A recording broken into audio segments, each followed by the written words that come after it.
AP 10వ తరగతి పరీక్షలు ప్రశాంతమైన వాతావరణంలో జరుగుతూ ఉన్నాయి. దీనికి అందరి సహకారము ఉంది. తల్లిదండ్రులు, విద్యార్థులు బాగా చదువుకొని బాగానే రాస్తున్నారు. ఎలాంటి అవాంఛనీయ సంఘటనలు జరగటం లేదు.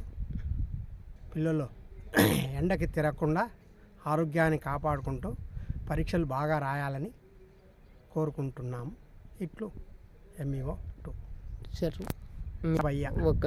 చెప్పండి ఇప్పుడు. శరభయ్య.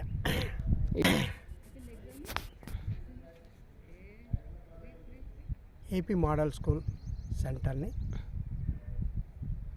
పరిశీలించడమైనది. కోడుమూరు ఏపీ మోడల్ స్కూల్ని పరిశీలించడమైనది. ఎలాంటి అవాంఛనీయ సంఘటనలు లేవు, ఎటువంటి కాపీలు లేవు. ప్రశాంతంగా బాగా రాస్తున్నారు. Okay sir.